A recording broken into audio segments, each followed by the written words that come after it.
All right, so we've got Loren and Greg are both going to do presentations tonight. We're going to start with Loren, KE0H7. Thank you. And as I would little background on this. This is kind of a synopsis of a couple of topics that we did at Tech Day back, was that October, November, last fall. And several people said, you know, we need to talk some more about this, and because it's an interesting subject, and it is entirely related to Bob's talk about having more fun on radio. Quick show of hands. How many technicians in here tonight? 1, 2, 3. Okay.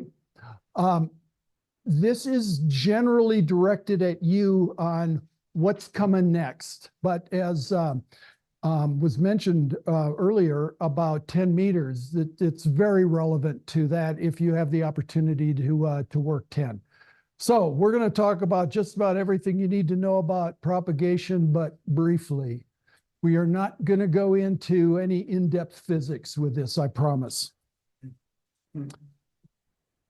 And then we also would like to do is, Greg and I have some experiences with this, but the generals and extra class operators in here also have. And so we're gonna look for a little bit of group participation tonight. What do we mean by propagation?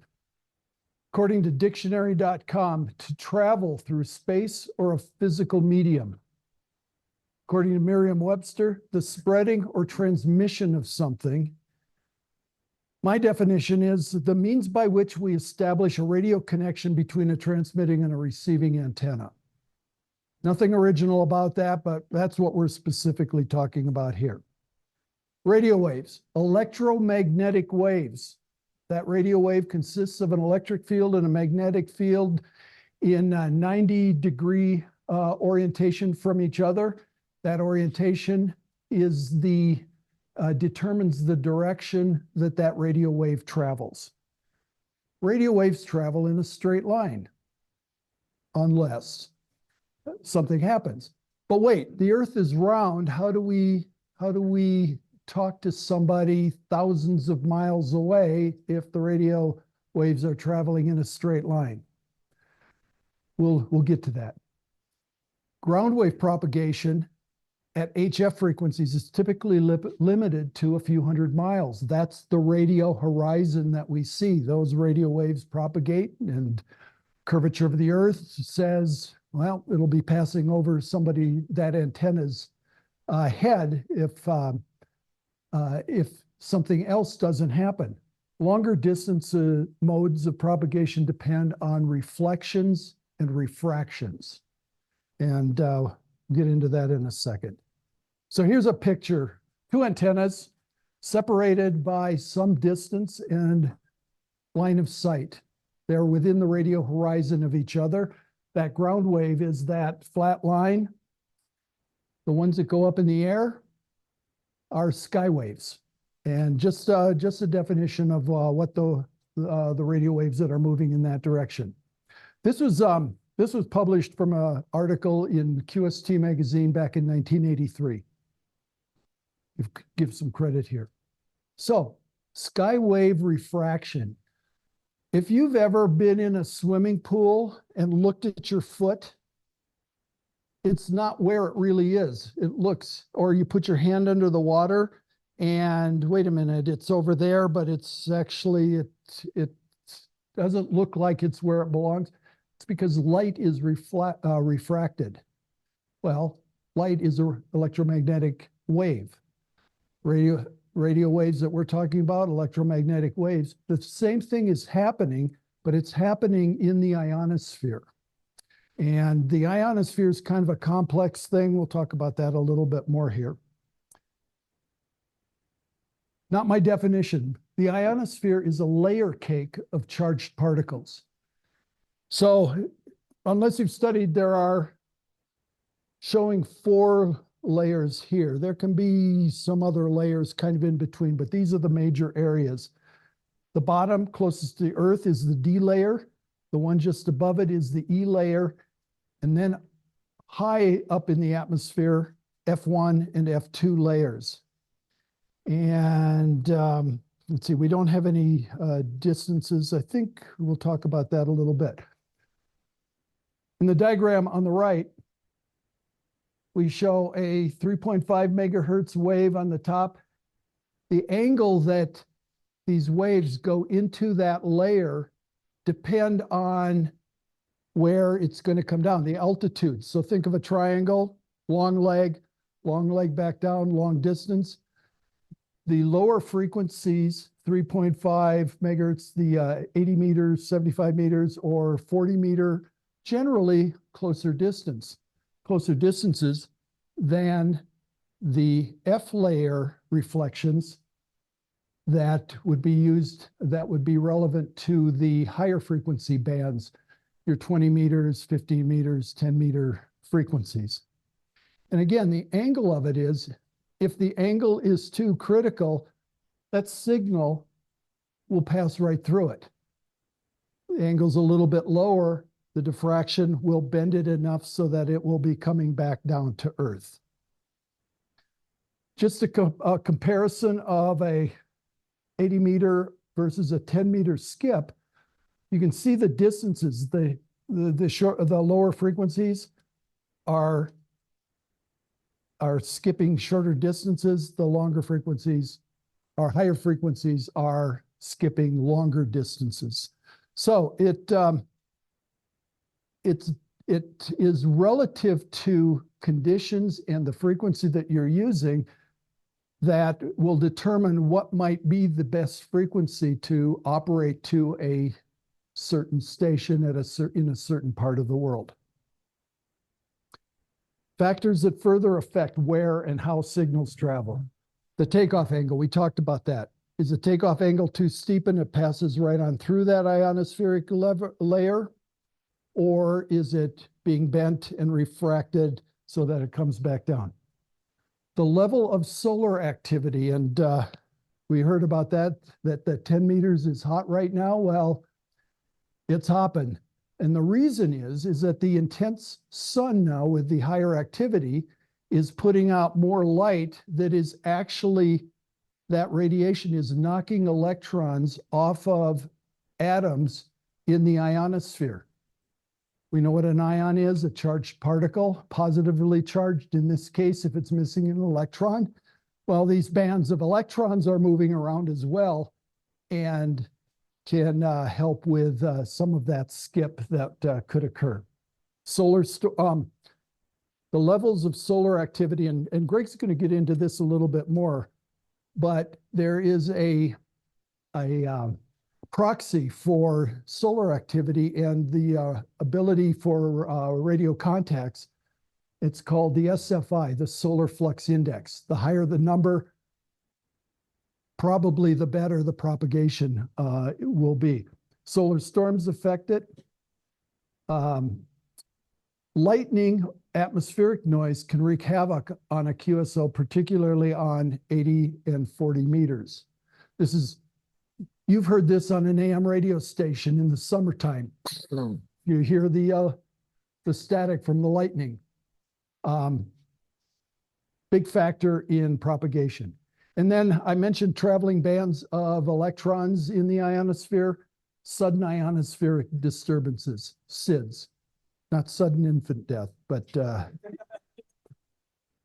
of day. They're called diurnal variations. The F layer skip is dependent on the UV component of sunlight to ionize this layer. Well, that's why in the morning here, we can talk to Europe because there's been daylight over that area, but we can't talk to Japan. But later in the day, Europe goes quiet, and all of a sudden we can talk to Japan because that's where the sunlight is from a longitudinal as the Earth is turning. That would affect that. Seasons of the year, the diffractive absorption varies by the density of the ionospheric layers. And then there's multipath, because with refraction, you also get reflections, and the radio waves will kind of split apart and go different directions, and some of them may end up coming back to you, but causing some interference. So fading is generally due to multipath. Guys that have been talking to somebody, hear them loud and clear, all of a sudden, signal drops way down, comes back up. Might have been multipath. It's like noise canceling headphones. That signal cancels itself, and that's often the cause for fading. There are some other propagation modes. Tropospheric ducting. It's kind of cool. This actually applies more to VHF and UHF frequencies. When tropospheric ducting is taking place, hams in California can talk to Hawaii on 2 meters. Signal goes up, and now we've got thermal layers in the atmosphere that happen to duct that signal and can get picked up thousands of miles away as opposed to a couple hundred. Scatter. This might be meteor scatter. This could actually be aircraft scatter. But on 6 meters, it's fairly common. Point your antenna at the approach path for Denver International and bounce your signals off of metal framed aircraft. Or thunderstorm, rain clouds. That's another mode of getting scatter and being able to do distance communication when it isn't typical for that particular band. Oops. Sporadic E, that's the electrons that are moving about. Gray line.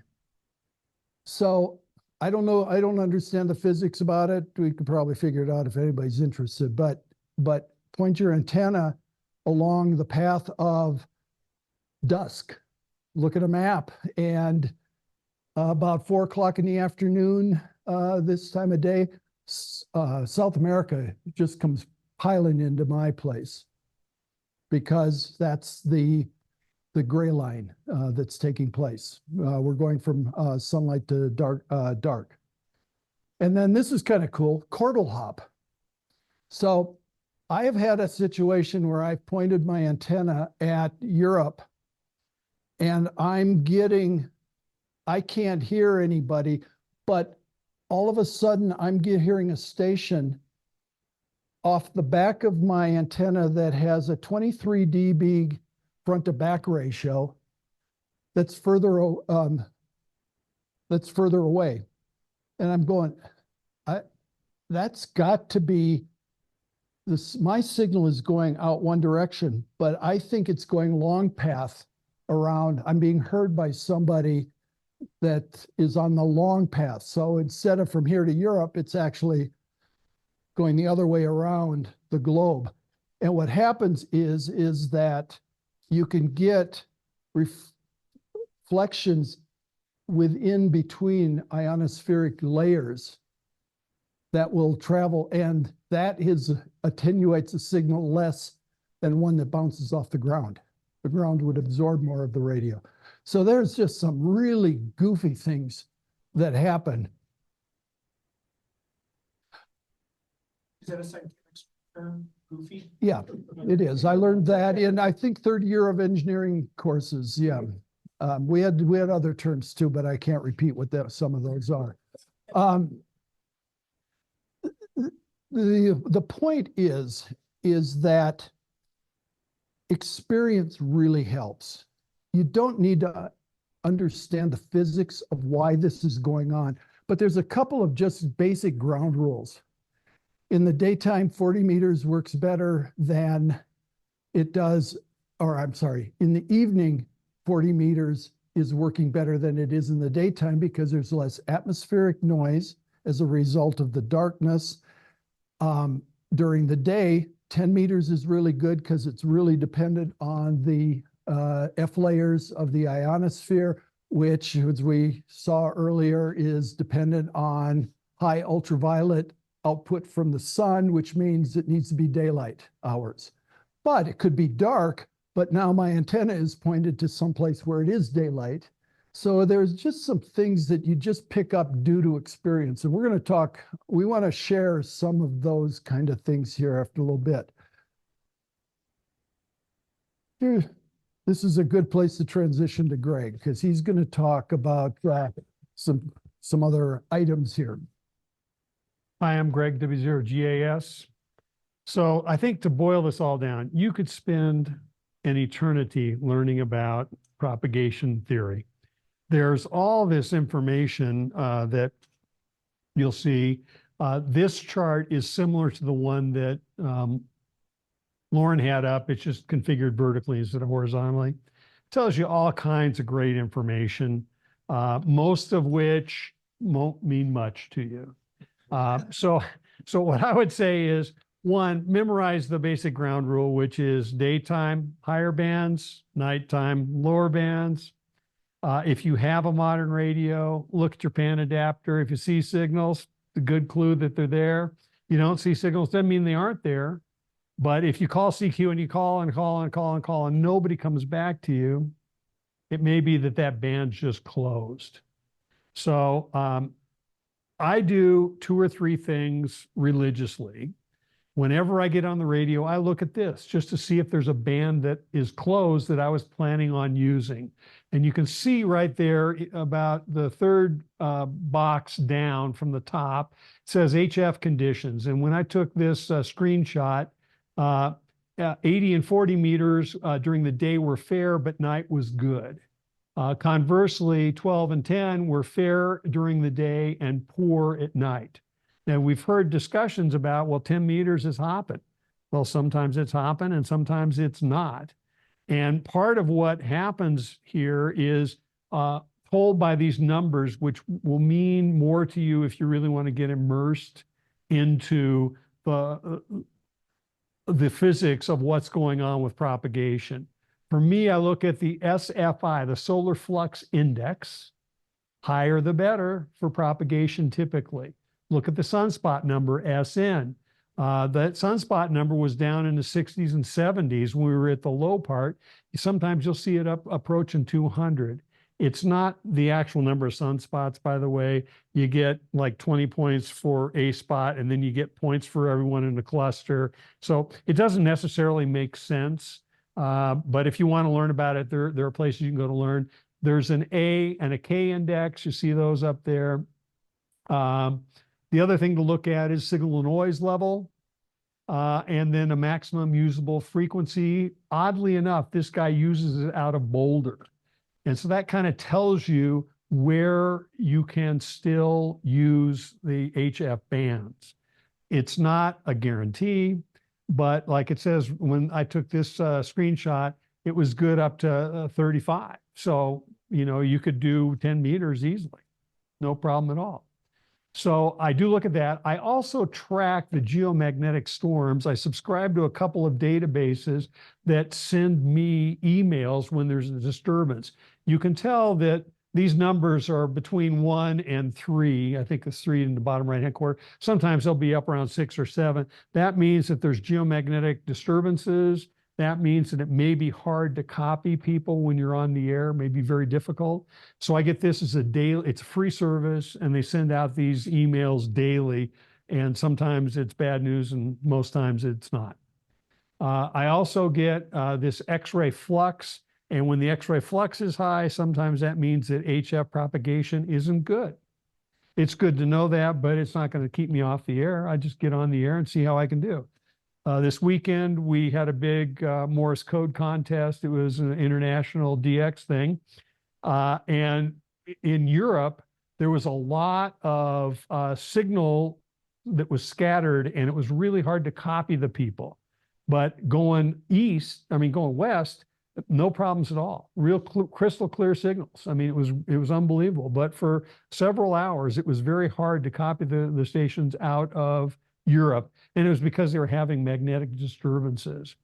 Another one is the Space Weather Outlook. It comes out less frequently. All these are free. You can sign up for them at the NOAA website. What is it? NOAA? National Atmospheric and Oceanic National Oceanic. Atmospheric Administration. There you go. So that's one thing you can do. Another thing you can do is there's a thing called the Beacon Network. And it's great because it uses CW. Now you can say, I don't do CW. You don't need to. But what happens is there's an app on your phone that you can load.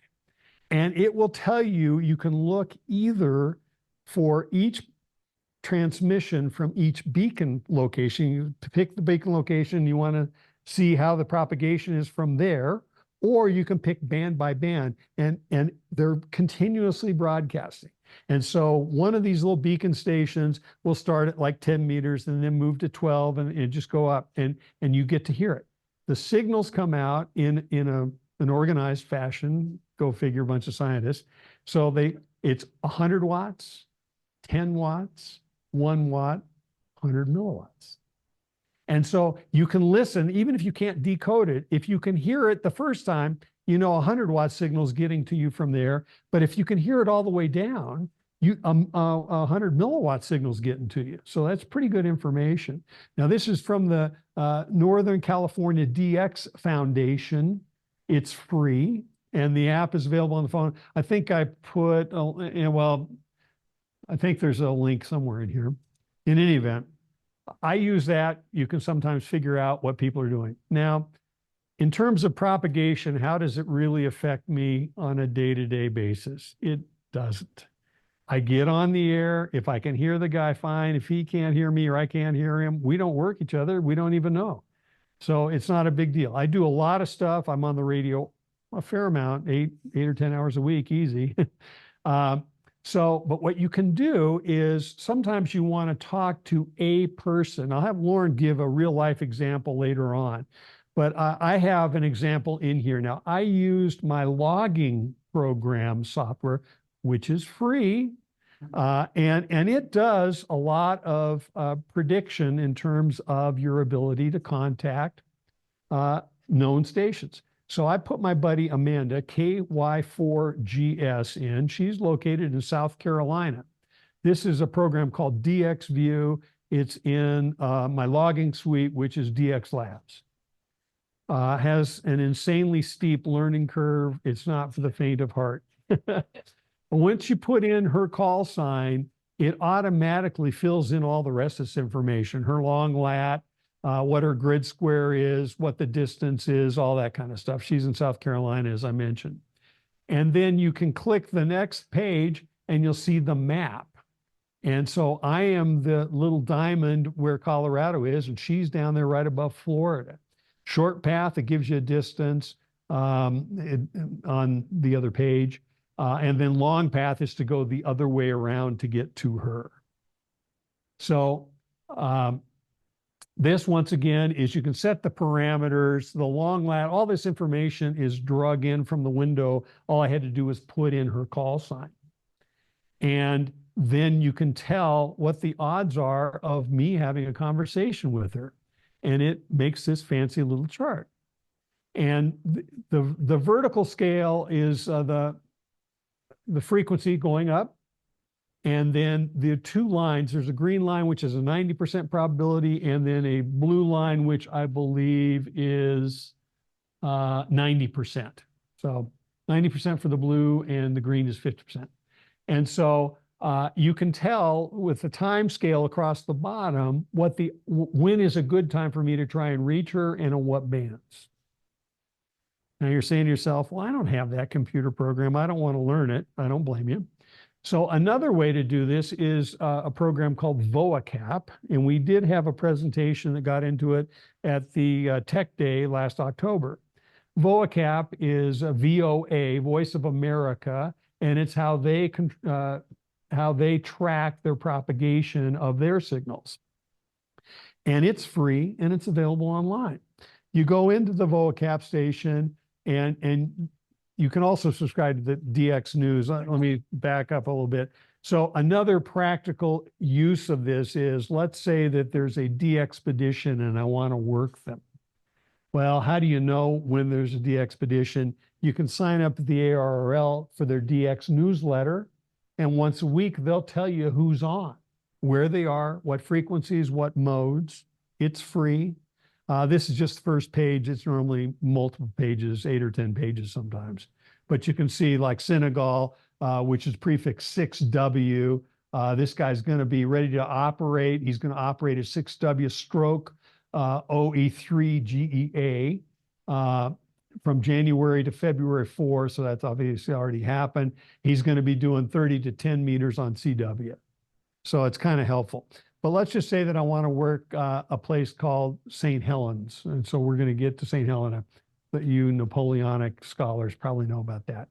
So you can plug in the VOACAP program free online, and you can plug in information about your antenna. I picked one close to me. It's a dipole. It's 10 meters in height.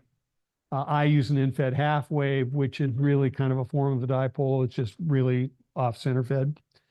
And so you plug that information in, and then it comes up with this chart, shows you where I am. I'm the red dot.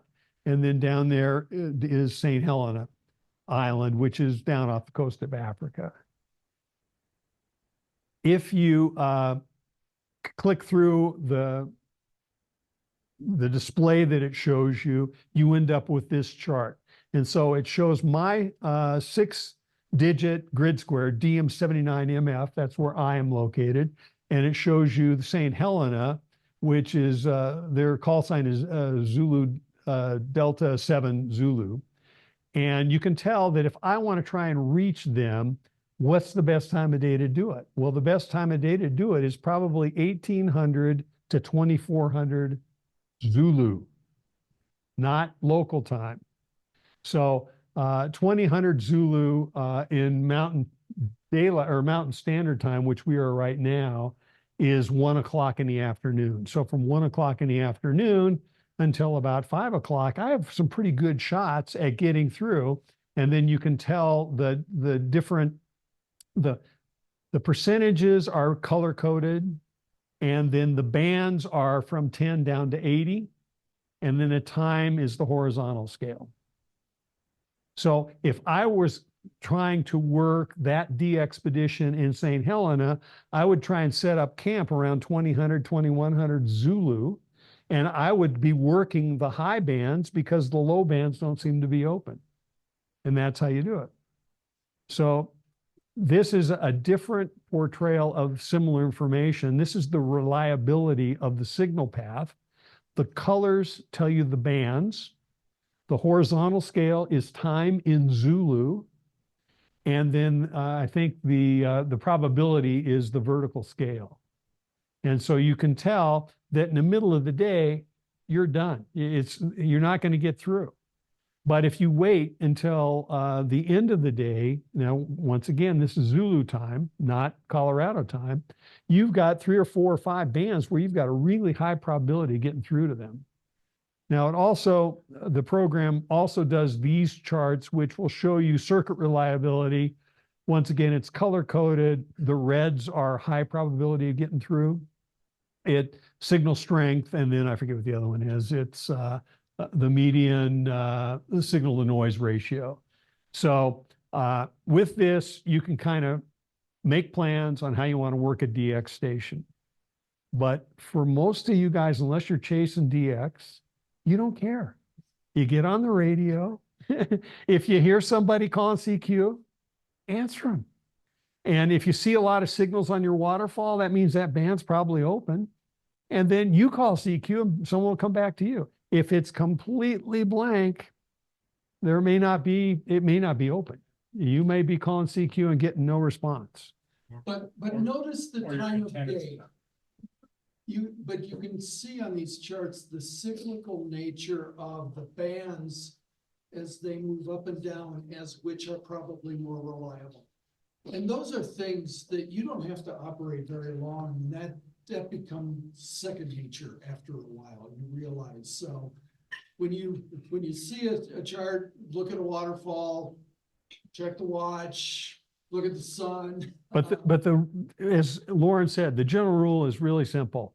Daytime, high bands, nighttime, low bands.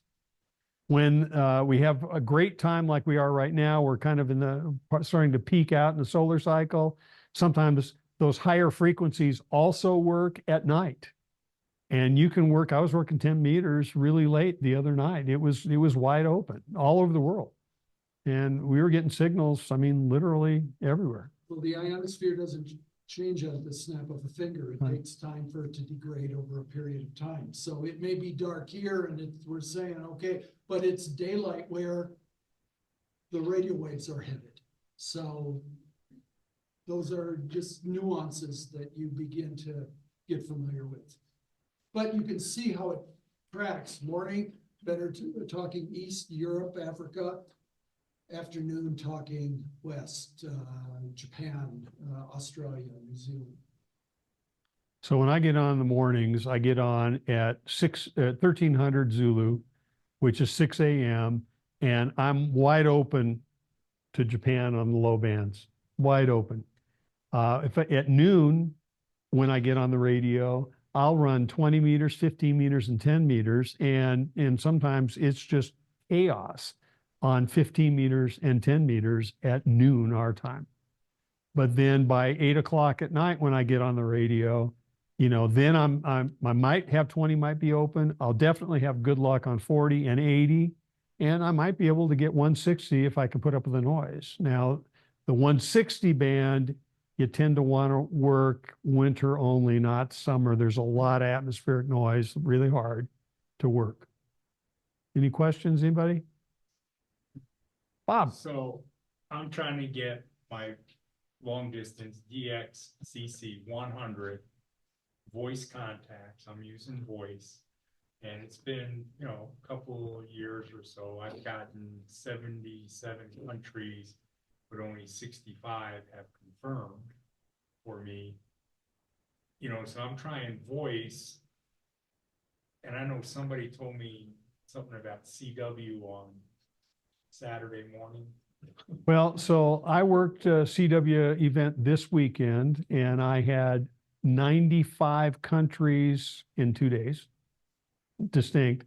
I had 230 band countries, so I would have the same country maybe on multiple bands. But CW, you have a real advantage because it's 13 dBs stronger. This might be a good time to give my example. Are you? Sure, go ahead. Yeah. So I have a buddy who lives just north of London in the UK. And last Wednesday, I get a text message that says, "Are you near your radio?" And I replied, "No, but I will be in a moment. What frequency?" And he said, it came back, let's start at 10, and he gave me a 28 point something or other frequency. And so I called him, and then I unkeyed the transmitter, and I'm hearing him calling me. We were doubling on each other. I called him back. He hears me, he recognizes my voice, but can't hear me very well. Comes back to me, I'm hearing him fine. He's very readable. It's not a real strong signal on 10 meters. He says, let's go to 15. We're using the texting again and give a frequency with 15 meters. He is like he's in the next room. He can barely hear me. Let's try 20. Well, I had trouble. I could make him out. I could copy about 80% of what he was, and he could just hear me out of the noise. So it was a matter of, okay, these are the right bands. In this particular case, it was the fact that I'm transmitting at 100 watts. We both have hex beams pointed at each other. I'm transmitting at 100 watts. He's got 1,000 watts, which is the reason that I could hear him just fine. And my signal is 10 dB lower. If we'd been working CW, we could have worked each other all day at the signal to noise ratios that we were experiencing. So yeah, the atmospheric conditions mean a lot. Power, how good's your antenna? There's a lot of factors. What mode are you operating? If FT8 would have been fine too. We'd have heard each other just fine, but we wanted to talk to each other. So it kind of worked, and we copied each other well enough on 2 of the bands that it could have actually gone in the logbook. But So this is not an exact science. But one way to do this is get on a Zoom link. Let's try 10 meters, let's try 12 meters, let's try 15 meters, until you find a frequency where you can both hear each other well enough. You shut the Zoom link off and then you're off and running. And you can do that these days. It's really unlike the old days where the only way you would be able to talk to someone is if you stumbled across them by rolling your VFO. Jim, how often do you talk to your friend in South Africa? Every night. How's the signal every night? It's very good. It's 40 meters. Traditionally, he comes on about 10 minutes before his sunrise, which is somewhere, depending upon his sunrise, is somewhere between 7:30 and 9:30 in the evening, depending upon the time of the year. And that's 40 meters. In probably close to over 1,000 contacts with him, I can count on 2 fingers the number of times that we couldn't make that contact on 40 meters in the evening. I come from a little older school here than these gentlemen do. And back when I got my lowly advanced class, Al Gore hadn't invented the internet. So we didn't have what these gentlemen have described to you. And you basically punch that OFF switch to the ON position and tune the VFO around and learn the propagation. And that's still a very viable thing to do. You can learn 40 meters real fast by just listening to some nets that are on. In the morning, there's a, RV net. And these RVers are spread all over the country. And you can see, oh, hey, I can hear Connecticut, I can hear Ohio, I can hear whatever. At noontime on 40 meters, there's the high noon net. Imagine that it's on at noon, it's surprising. And it is based in our region, so to speak. And you learn that 40 meters is a regional band in the middle of the day. You get 300, 400, 500 miles communications. Later on in the evening, you start to see 40 meters go long. And you're talking all the way across the United States very easily. And the later you go, you start to pick up Europe, I do South Africa, etc. And this is all stuff that you can learn by just listening, okay? And not to be negative on your internet predictions, I can show you evenings where those predictions are poor and poor on 40 meters. And I get a better signal report during those poor and poor conditions than I do when it says good. So what I like to say about HF, to steal a line from, what's his name? Forrest Gump. It's like a box of chocolates. You never know what you're gonna get. So just punch that button in the on position and start tuning around. And you'll be very surprised some nights. Go ahead. No, go ahead and finish your thought. You'll be very surprised sometimes when all of these predictions say rubbish. And you're talking to places that you can only imagine. So I think the best thing to do is just get on there, turn it on, and learn by practical experience, which is what we had to do before Al Gore did the internet. And to Jim's point is that these are kind of reference items, and if you get a little bit of experience under your belt and you aren't going to use it, Because you'll just know, because you'll have an idea of what might work, and listening is really the most opportune thing. Roger, you had a comment? Yeah, I'm probably not gonna like the answer to this, but Yeah, good. in South Africa, what mode? Sideband. Oh, sideband. Yep. Okay, I'm surprised. Voice.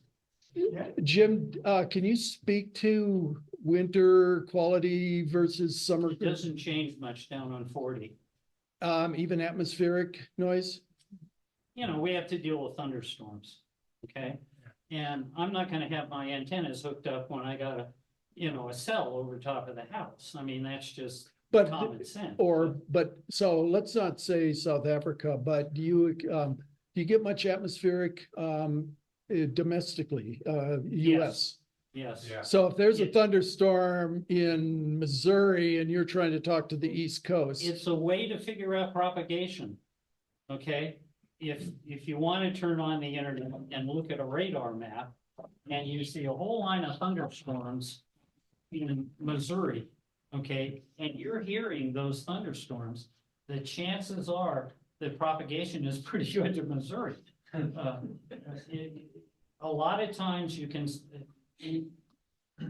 there will be a thunderstorm in Nebraska, and at 8 o'clock in the evening, the propagation to Nebraska isn't very good. Okay, you've got longer skips, so I'm not hearing the thunderstorms in Nebraska, or I may be hearing the thunderstorms in South Carolina. So that's another factor that comes into this whole situation. so you had a side view of skip, especially for the technicians. Explain an aerial view, the donuts that you might get to see in terms of propagation. well, if the refractions are bringing you down at a certain distance, here now you're going to get variations based on the propagation pattern of the particular antenna that you've got. So I happen to have a steerable hex beam that has a pretty sizable front to back ratio. It doesn't have a real narrow front lobe, but front to back. So there'll be some nulls on the side, and the front to back is 23 dB, I think, in power level out. So it's kind of hard to talk about a donut that way. The only time you're going to really get a donut is if you have a vertical antenna that is propagating in all directions somewhat equally. Even if a dipole is going to be ideally broadside and have nulls off the ends of it. So At noon-ish last Sunday, on the Elecraft net, I was a relay station for the Elecraft net, okay, 20 meters. And all of a sudden, I get reports from Oregon and Connecticut that I'm hearing an echo, that they're hearing an echo. It so happened that it was just the perfect time for my signal to go short path and on the little hops that they were showing on there, and using the Cordell hop, I was going both ways to these people and they were hearing my signal. Yep. Yeah, the point I wanted to make is that because of the hops, you might be able to talk to Missouri, but nowhere from between you and Missouri, and then Howard. So there's like bands that are around you where you can talk to and then not talk to and then talk to and then not talk to. So to that point, on 20 meters during the day, I can start to hit Missouri and points east of there. I can't get Kansas on 20 meters to save my life because the signal is not, it's too far away for the ground wave and it's too close for that first hop. That's what I meant by the donuts. Gotcha. So, right. So, actually, Concentric circles, yeah. if it's not a directional antenna, you will get that because of the radiation angle. There will be quiet zones around you. To drag Michael into the conversation here, he does a lot of POGA. And he loves to start off on 20 meters. And those of us that want to work his park here in Colorado, when he's in Nebraska or Wyoming or someplace like that, we ain't hearing nothing out of him. But he'll come down to 40 meters for us. And boom, there we make the contact. Almost always works.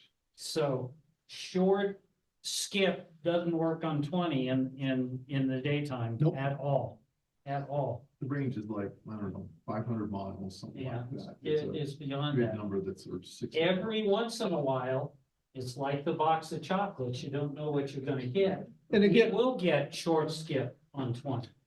and Roger, to your point, there will be another location out on that same bit. So there will be bands of distances where you're being heard and where you're not being heard. And VOACAP might help you with some of that prediction, but But it's really trial and it's error. yes, it And is. that's how it is, like when you're activating parts of the air, it's trial and error. I think a good example, Jim, is when we were in Nevada. I talked to you on both 20 and 40. So on 14 dot whatever and 7 dot whatever. And we thought we had to be on 40, but it widened out. 20 meters was better for that distance from Las Vegas to here. But we worked both bands. Yeah. Well, another thing that happens is that those levels, I mean, the ionospheric levels are a pretty, we're talking miles thick. And it may be denser lower, it may be denser higher. Those are going to affect where. And Jim's advice is really the thing. All the prediction stuff doesn't mean anything. Texting with each other, trying to find a frequency doesn't mean anything. You need to key up the mic or press the key or hit the switch on your FT8. So another place where you notice the problem that Roger's talking about is if you try to work all states, all bands, and you find that you can't get Wyoming on 10 meters, because it's really hard to get the guy when he's on, because my signal seems to be going right over his head. And I also had that problem with Utah. I'm trying to work all states in a weekend, and I couldn't get Utah. Right next door, but I was going over him every time. I could hear him, he couldn't hear me. Population, your odds are a little lower when you're thinking Utah and Wyoming as well, but 20 meters on the Elecraft net, midday, noon on Sundays. Al, WNGA, who's a member of this group, I hear him on Brown Wave. Okay, but I can't hear the relay station in New Mexico. I can't hear Wyoming, but I'm hearing California, I'm hearing Ohio, Connecticut, Illinois. So it's like I said earlier, listening to the nets sometimes gives you a real cue on what's going on. And if you happen to be smart enough to write down some of your observations, you might save yourself some time. Because otherwise you might learn that every day. Well, there's some of us that so. have long-term memory. So I cheat a little bit on my propagation prediction is that I'll listen to FT8 and on an app called Grid Tracker, and I can see where the signals that I'm hearing are located on the map. So I have an idea of what the propagation is, and we know generally what power. Is there anybody else that wants to relate a story about making a connection with somebody that was either unexpected or planned or just fortuitous related to what we've been talking about? Any questions? I'll relate some POTUS stuff. So I'm frequently doing my POTA activations. I try to do a couple a week. And it's very interesting to me how during the course of my activation, and then like Jim said, I usually start on 20 and then I'll try other bands. How I'm calling CQ and all of a sudden somebody, I'm getting California. And this is the middle of the day, so it's kind of equal east and west. So I'm getting California and I'll get a California and I'll get Oregon, I'll get Utah. And then suddenly I'll get somebody in Georgia, and then back to back to back, I'll get a bunch of Georgia and South Carolina and all right together. And so it's very interesting because all of a sudden the propagation has changed. And I'm going to that state and I'm getting a whole bunch of them right back to back.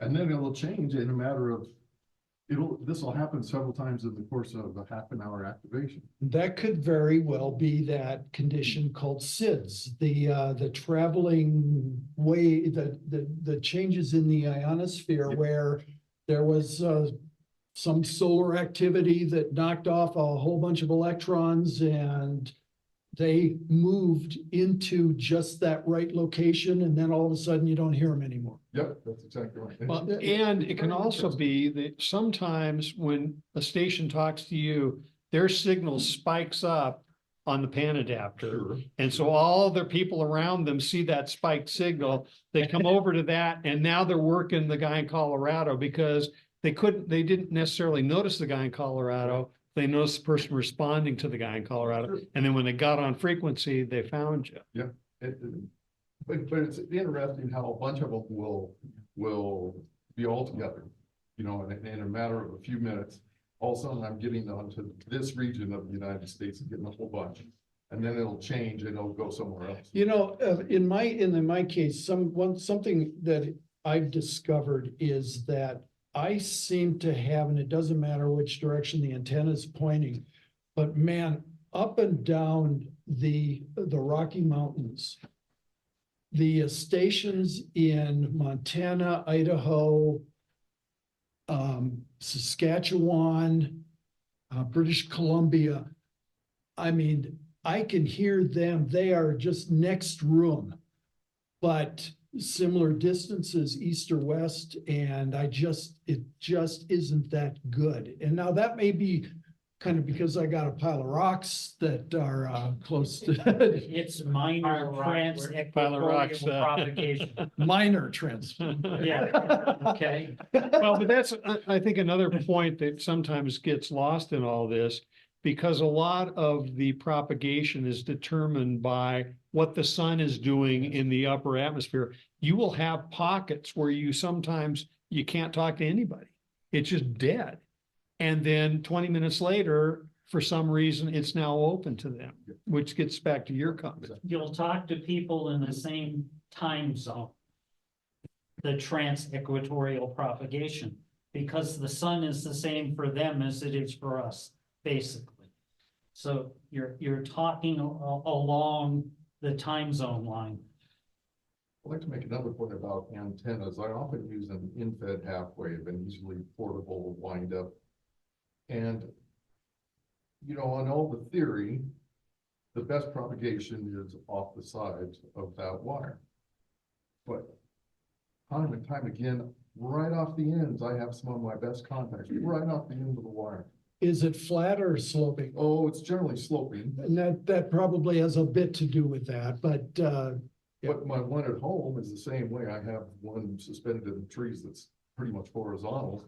And sometimes it's great right off the ends, and other times it's best.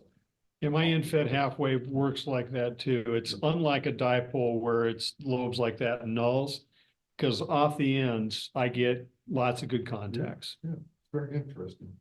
Seems contrary to all the theory that we learned, but just get your antenna out there and get on the radio, and that's really what counts. And my end halfway is affectionately referred to by my Elmer as a pretzel. Looks like that. But it works. But it works. so just kind of to wrap this up, because it's getting kind of late. One of the messages is relates to our ham morsel is this stuff is a lot of fun. Just the idea that we can talk to people all over the world, sometimes reliably, sometimes not so reliably. It's an adventure. And Daryl, you got anything to relate with your activities before we go? Sometimes if you take a simple wire antenna and you set it up in a expedient but suboptimal manner, just to get something on the air in 5 minutes, it'll still surprise you. So I live right at the base of Pikes Peak in the middle of Ute Pass. And I set up a small wire. It was hanging halfway underneath the deck. And with 20 watts, I worked Indonesia. Worked out just fine. And Indonesia is also a special case because anybody in an urban area in Indonesia has a ridiculous amount of RF on their end. That just makes us harder for them to hear. But yeah, it'll surprise you. So anything that radiates is better than nothing. You're gonna radiate something off of any antenna, Yeah, okay? absolutely. Push the on button. Sort of said that. Yeah, I was sort of parroting what you had said earlier. Yes, that was, you know. The OFF switch to the ON. Yeah, over here. There, yeah. All right, so any other questions, comments? Actually, let me make one last pitch Yes. for the 10 meter for technicians. So everyone always thinks that this is a little tiny area here. It's huge. So if you look at 40 meters, for voice, you've got from 7125 to 73. So that's less than 200 megahertz there. Kilohertz, thank you. And here you've got 300 to 500. This is actually larger than that entire band. So there's plenty of room to do stuff there. Then what's the, every year they have a newbie 10-meter contest? Novice roundup, that's what it is. And, you know, even if 10 meters isn't open, you're gonna make contacts. Yeah. You know, you get on the air, you punch that button, you tune around, you don't hear something, maybe call CQ like you guys are saying, and you'll be surprised what happens. Yeah, absolutely, I agree. Well, let's thank all of our presenters that are panel here.